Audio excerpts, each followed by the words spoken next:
दोस्तों, देश में लोकसभा चुनाव में एनडीए की सरकार लगातार तीसरी बार बनी, लेकिन इस बार मोदी सरकार का चार्म खत्म होता दिखा। भले ही सरकार तो बन गई, लेकिन विपक्ष मजबूत होकर उभरा। लोकसभा चुनाव के ठीक बाद विधानसभा उपचुनाव, जिसे एनडीए सरकार के लिए लिटमस टेस्ट माना जा रहा था, उसमें पूरी तरह से सरकार फेल हो चुकी है। बता दें आपको, 7 राज्यों जिसमें बिहार है, पश्चिम बंगाल है, तमिलनाडु है, मध्य प्रदेश, उत्तराखंड, पंजाब और हिमाचल प्रदेश है, जहां पर 13 विधानसभा सीटों के लिए 10 जुलाई को वोटिंग हुई थी। इन 13 सीटों के चुनाव परिणाम सामने आ चुके हैं, जिनमें 13 में से 10 सीटों पर इंडिया गठबंधन की जीत हुई है। ऐसे में विपक्ष और मजबूत हो गया है।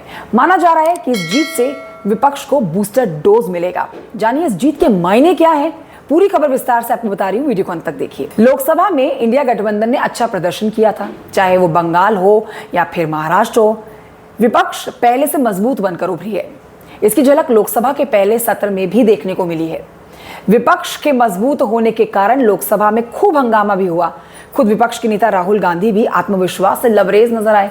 वो लोकसभा में सीधे प्रधानमंत्री नरेंद्र मोदी, अमित शाह और राजनाथ सिंह से भिड़ जाते हैं। ऐसे में अब उपचुनाव में जीत उनके आत्मविश्वास को और बढ़ाएगी ही। इसकी झलक आगे हमें देखने को जरूर मिलेगी। फिलहाल आप ये जानिए कि 7 राज्यों के विधानसभा उपचुनाव के नतीजों ने बीजेपी की चिंता बढ़ा दी है। जहां एक और बीजेपी लोकसभा में अपने दम पर बहुमत हासिल ही नहीं कर पाई है, तो वहीं अब विधानसभा में मिली बड़ी हार से पार्टी को बड़ा धक्का जरूर लगा है। उपचुनाव में बीजेपी सिर्फ 2 सीट ही जीत पाई है। वहीं बंगाल में जिन 3 सीटों पर बीजेपी ने 2021 के विधानसभा चुनाव में जीत हासिल की थी, अब वहां से ये सीटें भी गंवा चुके हैं वो। अगर बिहार की अब बात करें तो यहाँ पर एनडीए और इंडिया गठबंधन दोनों को हार का सामना करना पड़ा है।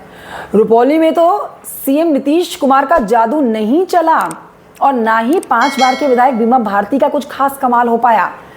देखिए, राज्यों की इन 13 सीटों में से बंगाल की 3 सीट बीजेपी के पास थी, वहीं 2 सीट पर कांग्रेस और 8 पर अन्य का कब्जा था। इन सीटों पर उपचुनाव से सबसे ज्यादा फायदा कांग्रेस पार्टी और टीएमसी को हुआ है।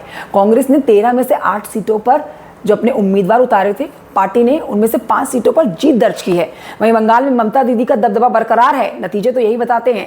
देखिए, यहां उनकी पार्टी ने राज्य की 4 सीटों पर उपचुनाव जीत लिया है।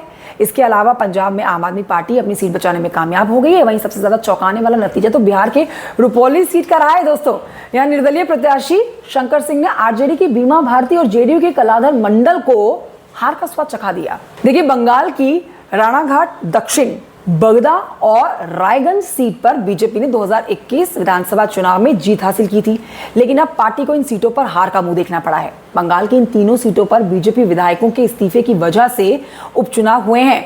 बीजेपी विधायकों ने इस्तीफा देकर टीएमसी का दामन थाम लिया था। अब टीएमसी ने इनमें से 2 उम्मीदवारों को उपचुनाव में मौका दिया और उन्होंने जीत हासिल कर दी। अब देखना ये होगा दोस्तों कि आगामी जो चुनाव हैं, चाहे वो उपचुनाव हो या फिर विधानसभा के चुनाव हो, उसमें कांग्रेस पार्टी का प्रदर्शन कैसा रहता है। आत्मविश्वास से भरपूर राहुल गांधी आगे कैसा प्रदर्शन करते हैं, उनकी पार्टी आगे कैसा प्रदर्शन करती है, इस पर भी जानकारी मैं आपको दूंगी। फिलहाल आप कमेंट करके बताइए जानकारी आपको कैसी लगी है। नमस्कार, मेरा नाम कंचन डोगरा नेगी। वीडियो जानकारी अच्छी लगे तो लाइक कर सकते हैं, चैनल को आप सब्सक्राइब भी कर सकते हैं। Thank you so much for watching. जय हिंद।